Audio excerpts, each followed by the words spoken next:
Aquí comienza Reencuentro, una cita con nuestra tradición y los temas de la actualidad a la luz de la Torá. Reencuentro le propone un encuentro con el judaísmo. Conduce Alberto Rusco Lequier.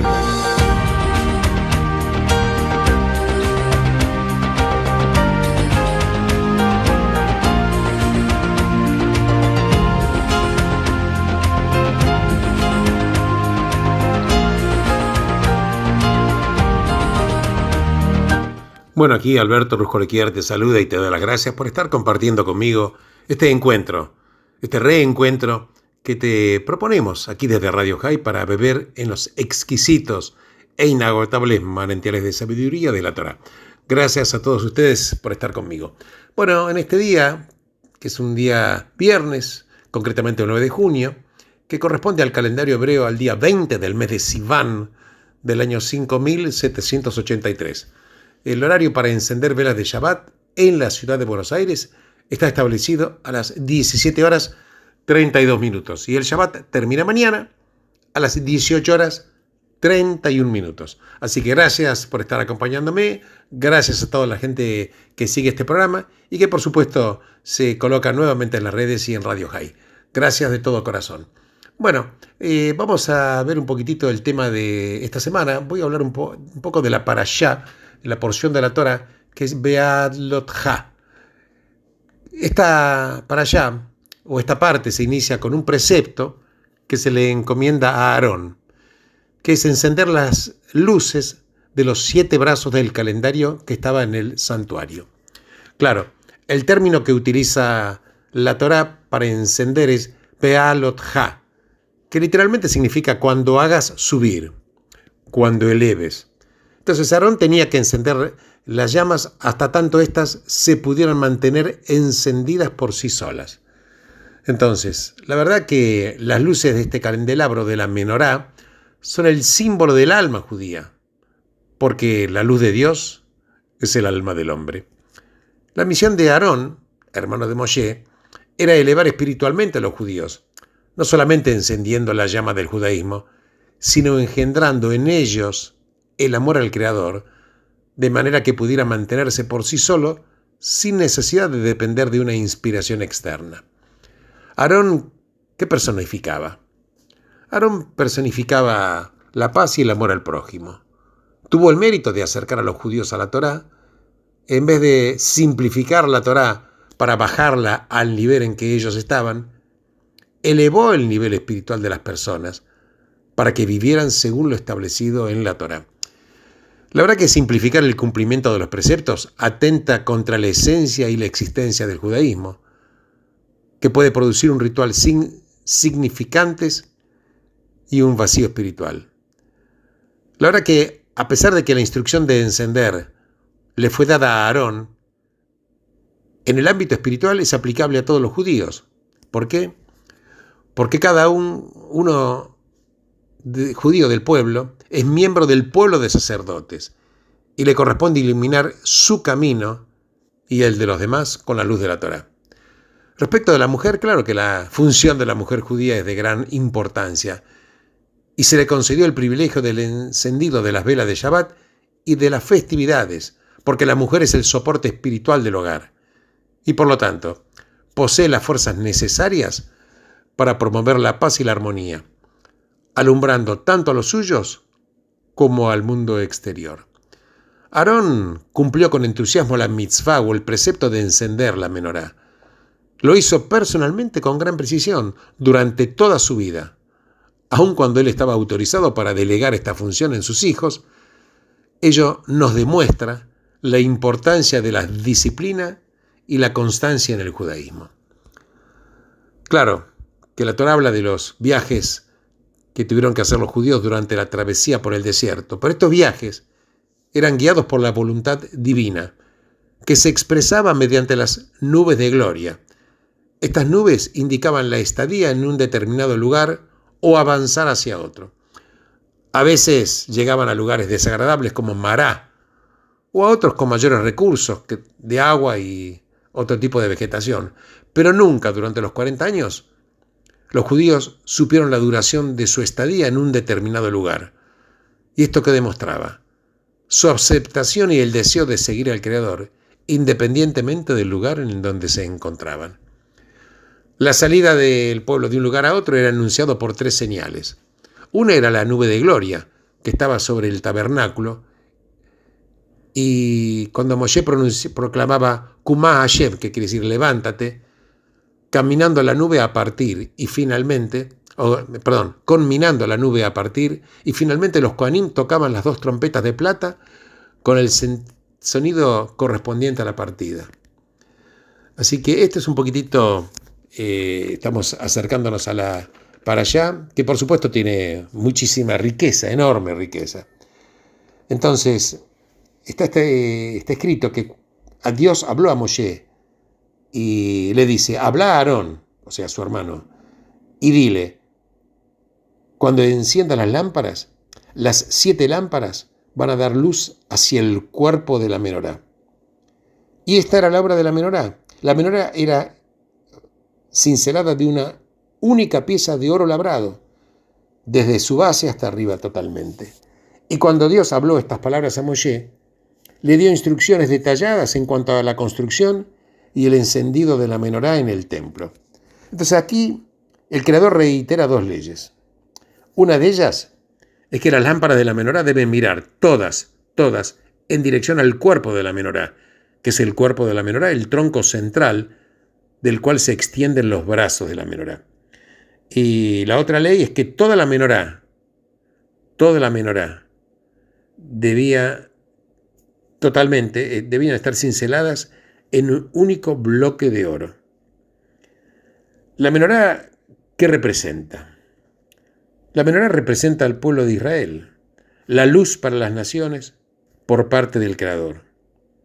Y sus formas y extremidades múltiples dan testimonio del hecho de que la nación judía está compuesta por 12 tribus e incluye individuos de todos los estratos de la vida, pero todos ellos forman un entero integral, un pueblo singular con una convocatoria única. ¿Cuál es? Iluminar el mundo con la luz del Creador. La integridad de la menorá está expresada en 2 niveles. Uno en la manera que fue confeccionada y otra en la manera en la cual se encendía. Un artefacto de este tipo generalmente se fabrica moldeando distintas partes y luego se las va soldando. Pero la menorá, sin embargo, fue cincelada de un bloque único de oro, originándose como un único objeto y perdurando como tal, como un objeto único en el curso de las diversas etapas de su confección hasta obtener el producto acabado. La segunda marca de unidad atañe o está referida a la manera que se encendía. Aunque la menorá derramaba su luz con 7 lámparas, cada una sostenida por un brazo individual, todas miraban en dirección al cuerpo central de la menorá, al tronco de la menorá. ¿Qué tiene que ver esto? Bueno, hay naciones y comunidades que están compuestas por una coalición de grupos variados. Cada uno de estos formado por su propia experiencia y genealogía y está soldado al resto de la sociedad en razón de intereses comunes, en razón del hábitat. Pero esto no es así con el pueblo judío, porque todas las almas de Israel son de una misma esencia única y su división en individuos distintos es apenas resultado de su inserción en cuerpos y vidas físicas diferentes. Y si bien el alma singular de Israel no brilla con una única luz, sino por vías de un candelabro de 7 lámparas, las que representan los 7 diversos prototipos del carácter humano, que ya de esto habíamos hablado, los 7 atributos o los 7 poderes emocionales del alma, que se refiere a los 7 días de la creación. Pero todas las lámparas de la menorá dirigen su mirada y luz en dirección al cuerpo central del cual se extienden, enfatizando de manera inequívoca este origen singular y su meta singular. Entonces, estas son las 2 leyes esenciales de la menorá, que tiene que ser cincelada de un bloque único de oro. y que sus diversas luces tienen que apuntar unas a otras en armonía con su fuente. Entonces, al tiempo en el cual nosotros nos esforzamos por iluminar nuestro entorno, siempre, pero siempre debe mantenerse presente la permanente conciencia de unidad intrínseca, combinada con la afirmación de nuestros talentos individuales, en concierto con los de todos los demás, y en fidelidad con nuestra misión e identidad.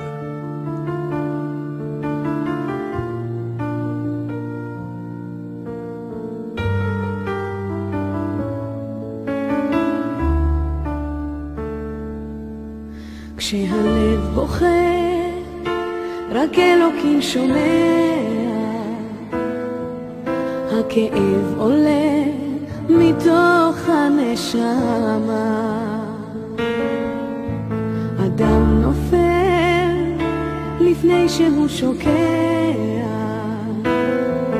בתפילה קטנה חותכת הדממה, שמע ישראל אלוקיי, אתה כל יכול, נתת לי את חיי, נתת לי הכל, בעיניי דמעה, הלב בוכה בשקט, וכשהלב שותק, הנשמה זועקת. שמע ישראל אלוקיי, עכשיו אני לבד, חזק אותי אלוקיי, עשה שלא אבחר, הכאב גדול ואין לאן לברוח, עשה שיגמר כי לא נותר בי כוח, כשהלב בוכה הזמן עומד מלכת,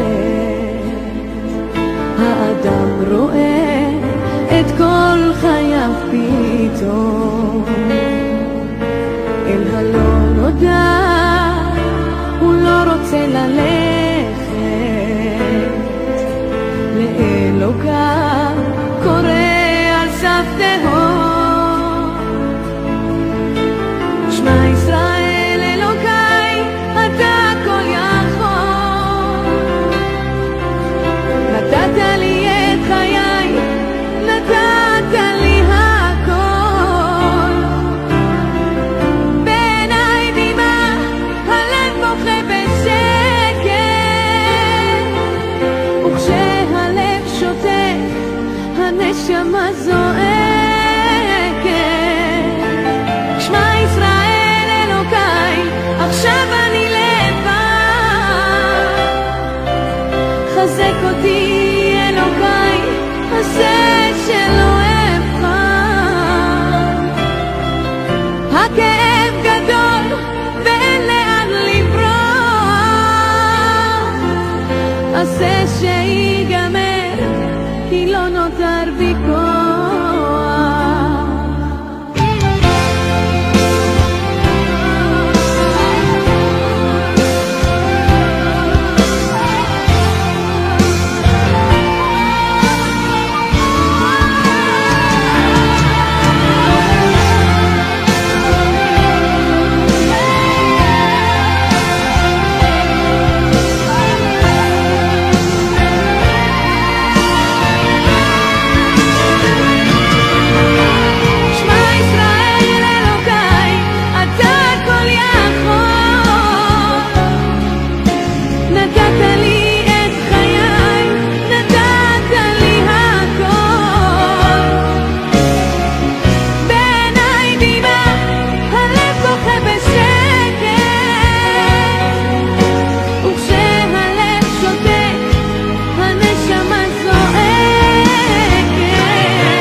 continuando con aspectos que hacen a la parashá de esta semana, Behalot Ha, vamos a seguir desgranando diferentes maneras de abordar, por supuesto, estas enseñanzas.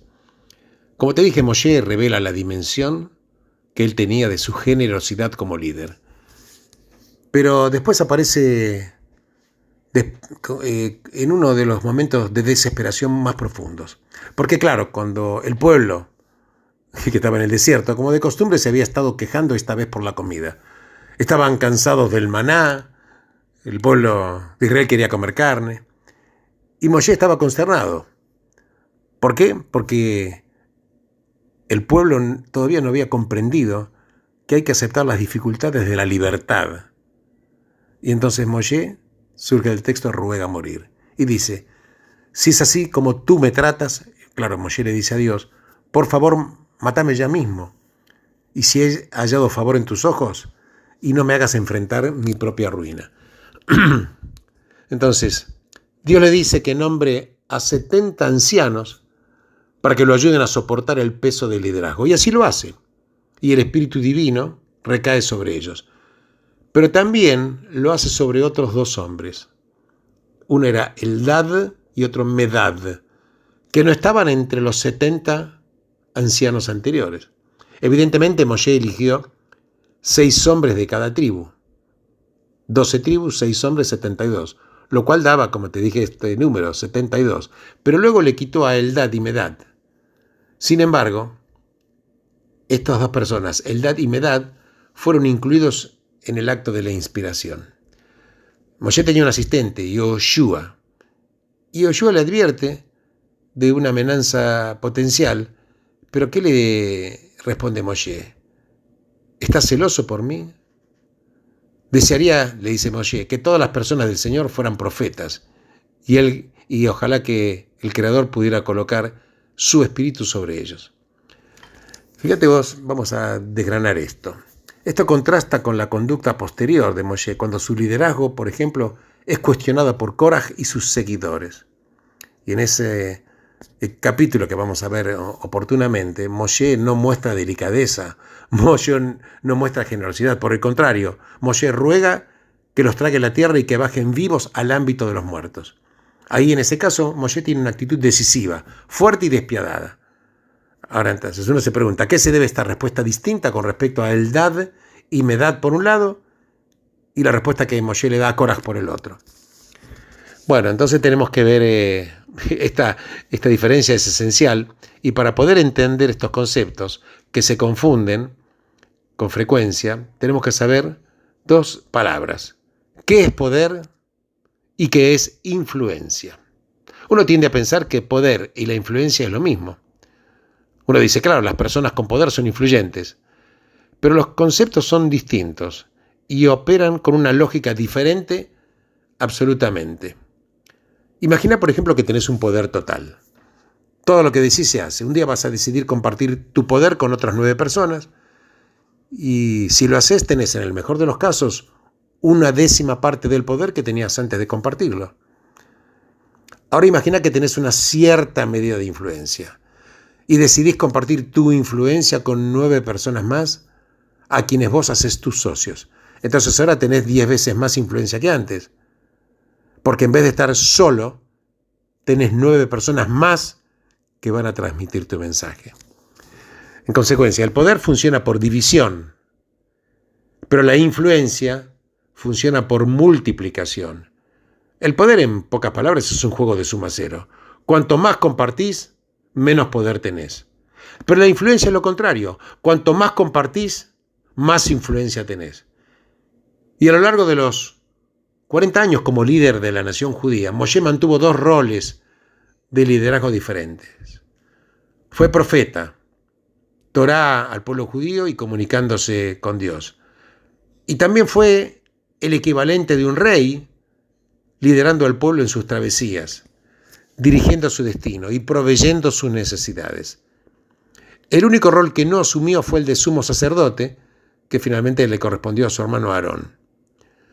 Esta dualidad entonces la vemos más adelante en una narrativa cuando nombra a Yehoshua Moshe nombra a Yoshua como su sucesor. Y Dios le ordena, toma a Yoshua, hijo de Nun, que es un hombre de espíritu, y posa tu mano sobre él.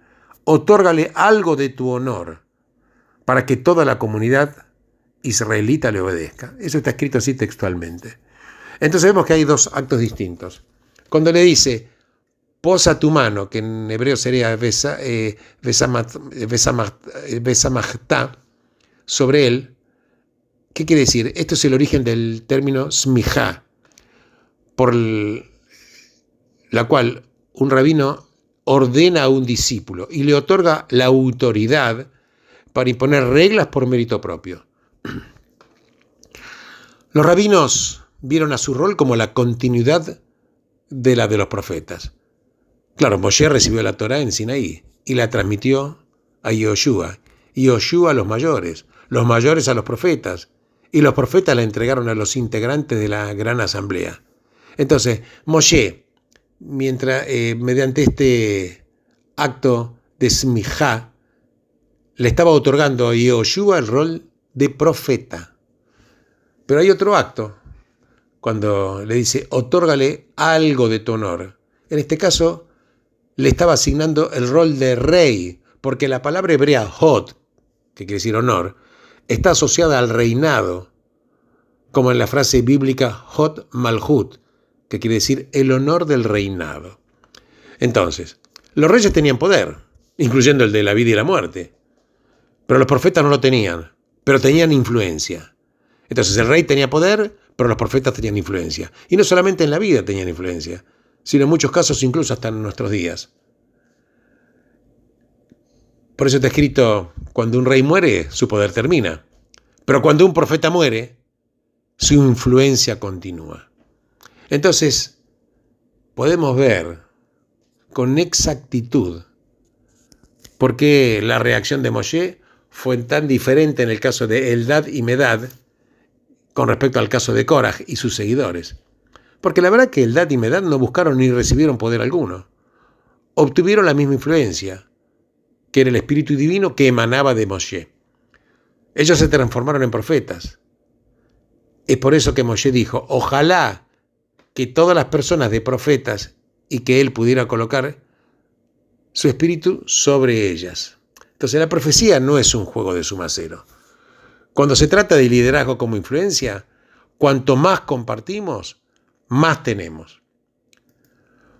Koraj, o al menos algunos de sus seguidores, buscaban poder. Y el poder sí es un juego de suma cero. Ahora, cuando se trata de Malhut, que es el liderazgo del poder, la regla es, hay un líder por generación, no hay dos. En el reinado, el deseo de poder equivale a un golpe de Estado y debe ser resistido por la fuerza. Porque de lo contrario, es la división de la nación en dos, como ocurrió con la muerte del rey Salomón. Entonces Moshe no podía permitir que el desafío de Koraj quedara sin respuesta, sin comprometer fatalmente su propia autoridad. Por lo tanto, el judaísmo delimita con claridad el límite entre el liderazgo por influencia y el liderazgo por poder. El primero, el liderazgo por influencia, es un apoyo sin limitación. El Tanaj precisamente presenta una polémica contra el uso del poder, porque todo poder, según la Torá, le corresponde a Dios. La Torá reconoce la necesidad, en un mundo imperfecto, del uso coercitivo de la fuerza para sostener la vigencia de la ley y la defensa del reino. De ahí de la elección de un rey, si ese fuera el deseo del pueblo. Pero es claramente una concesión, no es lo ideal. El verdadero liderazgo, propuesto por el Tanaj y por el judaísmo rabínico, es el de la influencia, sobre todo la de los profetas y maestros. Como se mencionó en muchas oportunidades, este es el máximo elogio dado a la tradición de Moshe. Porque ¿cómo conocemos a Moshe? Lo conocemos como Moshe Rabbeinu, que quiere decir Moshe nuestro maestro. Moshe, claro, fue el primero de una larga lista de personajes de la historia judía, entre ellos Ezra, Hillel, Rabban Yohanan, Ben Zakkai, Rabbi Akiva, etc., que representa una de las ideas más revolucionarias del judaísmo. Entonces, Moshe, ¿por qué representa una de las ideas más revolucionarias del judaísmo? Es el maestro como héroe. Esto es totalmente revolucionario.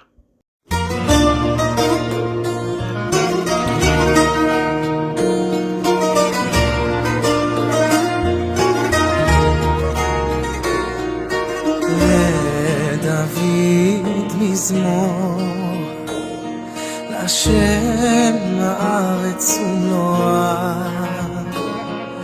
תבל ויושבבה, כי הוא על ימין יסדה,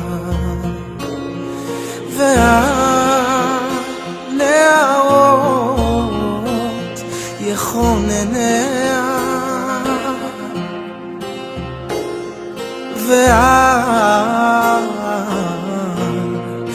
והנערות יכונניה, יישא ברכה מאת השם, וצדקה מאלוהי אישו, זה דור דורשה, מבקשי פניך יעקב סלע. זהו שערים ראשיכם וינשאו פתחי עולם, ויבוא מלך הכבוד. מי הוא זה, מי הוא זה? השם צבאות ומלך הכבוד.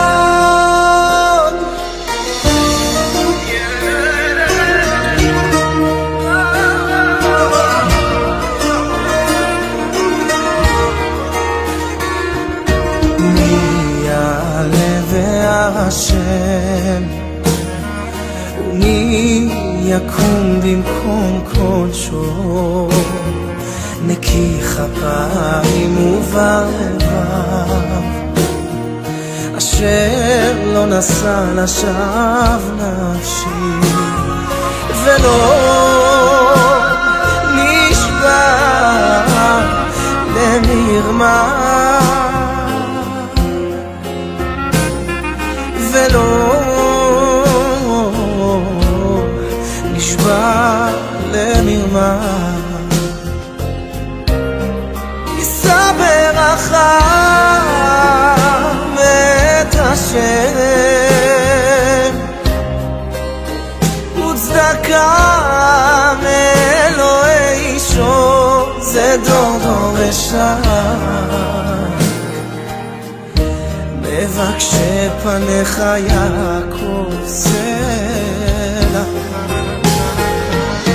זהו שערים ראשיכם וינשאו פתחי עולם, ויבוא מלך הכבוד. מי הוא זה, מי הוא זה? השם צבאות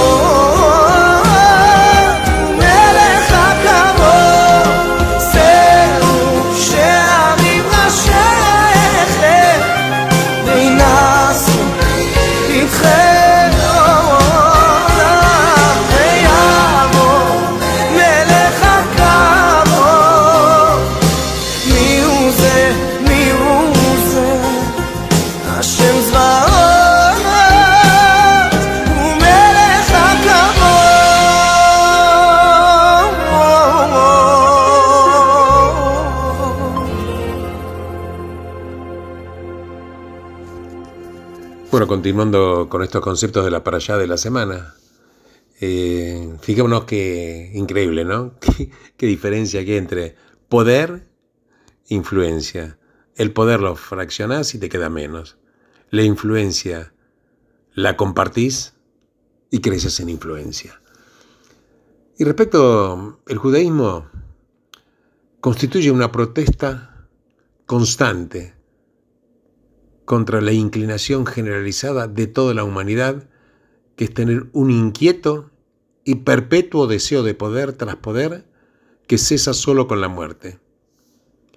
Y ese puede ser el motivo por el cual los judíos raramente han ejercido el poder por periodos prolongados, pero han tenido una influencia en el mundo fuera de toda proporción a su número. Recordemos que el pueblo judío no llega a 16 millones de habitantes hoy en todo el mundo, en un mundo que está en 8.000 millones de habitantes. No todos tenemos poder, pero todos tenemos influencia. Y es por eso mismo que cada uno de nosotros puede ser líder. Porque las formas más importantes de liderazgo provienen no de la posición, no del título, no de las vestimentas del oficio, ni por el prestigio y poder, sino por la voluntad de trabajar con otros para lograr lo que solos ellos no podrían hacer. Entonces, hablar, escuchar, enseñar, aprender, tratar las opiniones de los demás respetuosamente, aun cuando no estamos de acuerdo, explicar pacientemente y con convicción lo que creemos y por qué hacemos lo que hacemos. Así también, al alentar a los otros, elogiar sus mejores logros y desafiarlos para mejorar aún más. Elegí siempre la influencia antes que el poder. Ayuda a cambiar a personas que pueden cambiar el mundo. Me parece estas enseñanzas que se derivan de esta parashá, como de todas, por supuesto. Fijémonos qué impacto tremendo desde el punto de vista de la importancia que tiene sobre el mundo, sobre todos nosotros. Mi maestro siempre me decía que cuando estás estudiando la parashá de la Torá, fíjate de qué manera esto puede ser aplicado en tu cotidianeidad, en tu vida. Y si no encontraste una enseñanza para aplicarlo en el mundo práctico, es que todavía no entendiste la porción de la Torá que estás estudiando. Así que me pareció fundamental compartir con todos ustedes estas enseñanzas maravillosas de la Torá.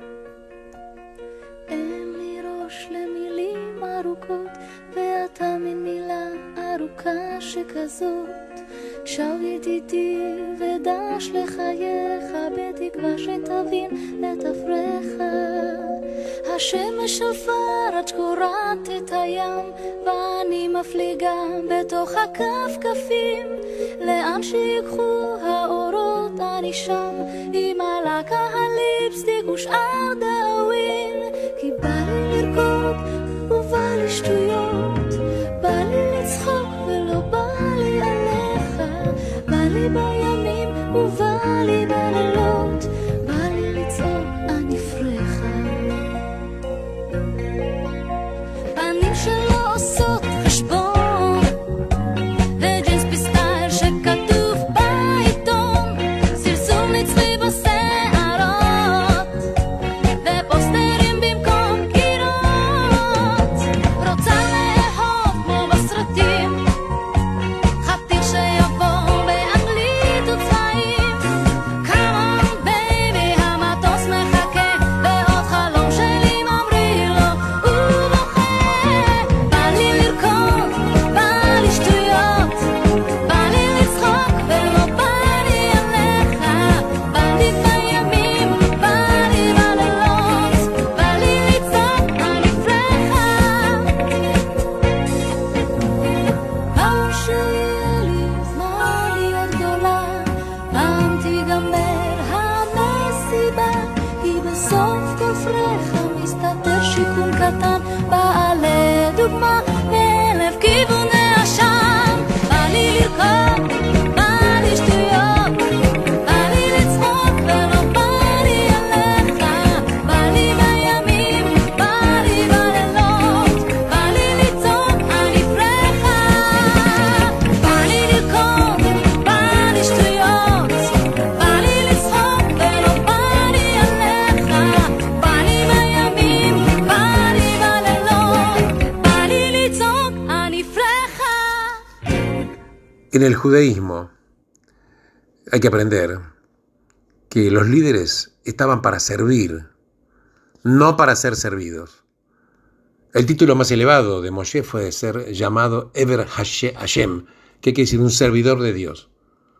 Solo otra persona, Yoshua, su sucesor, mereció en el Tanaj tal honor. Esto es fundamental, es fundamental. Cuando, por ejemplo, Dios llama a Moshe en la zarza ardiente, la respuesta de Moshe al llamado de Dios fue humilde. ¿Qué le dice Moshe al Creador? ¿Quién soy yo para ser el conductor? Y fue precisamente esa virtud de la humildad la que lo calificó para la conducción. Y en esta parashá, Be'alot Ha, se registra el proceso psicológico a través del cual Moshe adquiere un nivel aún más profundo de humildad. Incluso bajo la presión de estas permanentes actitudes recalcitrantes del pueblo de Israel. Incluso cuando el pueblo empieza a quejar, Moshe se vuelve hacia sí mismo. Y escuchemos, y digamos, ¿qué es lo que dice Moshe? Él pregunta, ¿por qué has traído todos estos problemas a tu servidor? Le dice al Creador. ¿Fui yo acaso el que concibió a este pueblo? ¿Yo les di a luz? ¿Dónde puedo conseguir, por ejemplo, cuando ellos se quejaban por la comida, que querían carne, ¿dónde puedo conseguir carne para esta gente? Yo solo no puedo cargar con este pueblo, el peso es demasiado para mí. Y las palabras en cuestión aquí son yo solo, para mí. Entonces, Moshe recayó en la primera persona del singular, porque él ve el comportamiento del pueblo judío como un desafío a su persona. Él no lo ve como un desafío a Dios. Y entonces, Dios debe recordarle, cuando le pregunta, ¿es el brazo del Señor demasiado corto? Moshe, claro, durante mucho tiempo estuvo solo. No es que necesitaba ayuda para suministrarle alimento al pueblo, porque esto es algo que Dios podía hacer sin necesidad de intervención humana. Es que necesitaba el acompañamiento de otros para terminar con este aislamiento.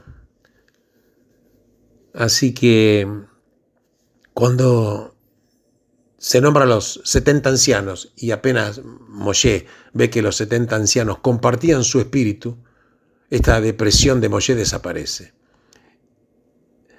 Entonces, aquí tenemos que comprender lo que es la humildad. La humildad no es una autodenigración.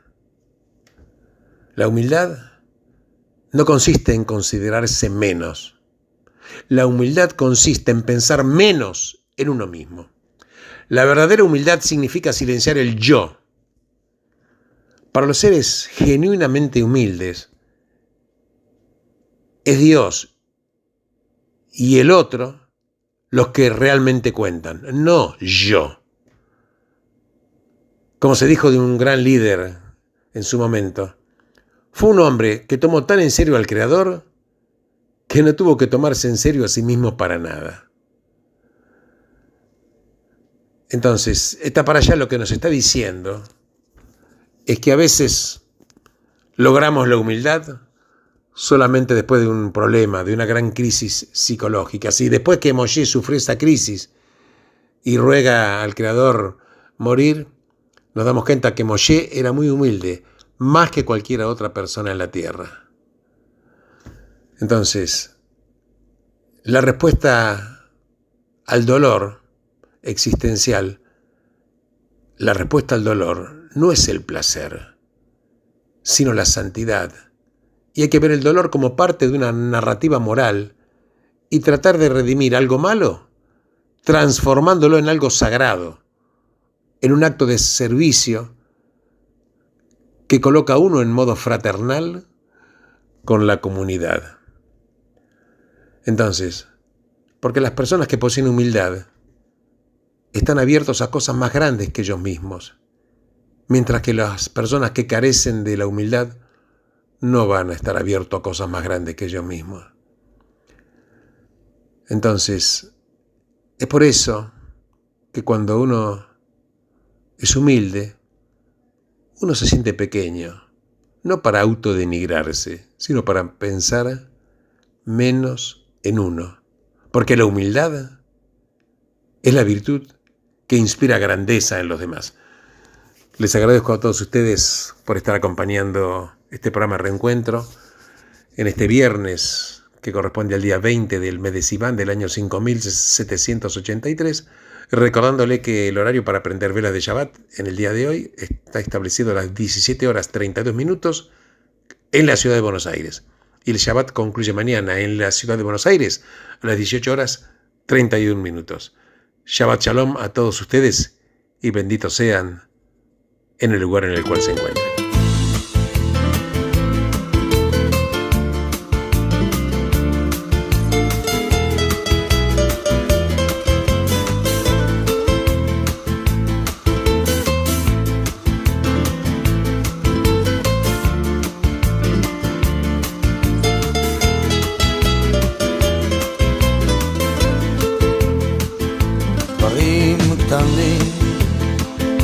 דברים פשוטים וקצת הפתעות באמצע הדרך, זמנים חולפים ומשתנים. אתמול אתה היית מלך, לאן פרחו הציפיות ואיך נשארת בלי תשובה, עוד לא הספקת לעשות. ומה נשאר מכל העבר? הכל תלוי בך חבר, היה חזק אל תישבר, אל תיתן לעצמות בך לפגוע, היה חזק ותתגבר. הכל תלוי בך חבר, היה חזק אל תישבר, אל תיתן לעצמות בך לפגוע, היה חזק ותתגבר.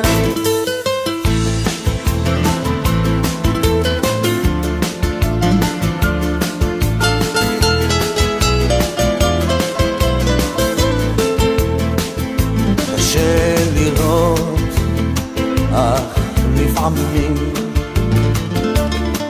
גלגל נסגר באמצע הסיפור, ואין כבר כוח לגופך יותר למשוך. יכולת לוותר אבל לך אסור. הכל תלוי בך חבר, היה חזק אל תישבר, אל תיתן לעצמות בך לפגוע, היה חזק ותתגבר. הכל תלוי בך חבר, היה חזק אל תישבר, אל תיתן לעצמות בך לפגוע, היה חזק ותתגבר. המסקנה חבר, אסוף את כל הכוח, קל יותר לדבר כשהפחד משתחרר. למרות הכל אתה מבין שזו הדרך, היה חזק חבר, היה חזק. הכל תלוי בך חבר, היה חזק אל תישבר, אל תיתן לעצמות בך לפגוע, היה חזק ותתגבר. הכל תלוי בך חבר, היה חזק אל תישבר, אל תיתן לעצמות בך לפגוע, היה חזק ותתגבר.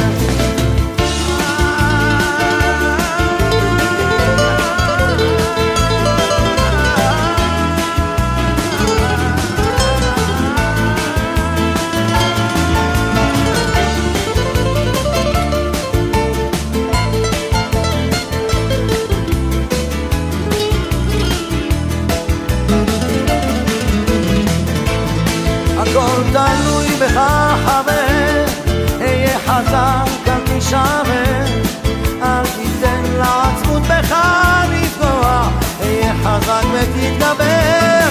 הכל תלוי בך חבר, היה חזק אל תישבר, אל תיתן לעצמות בך לפגוע, היה חזק ותתגבר.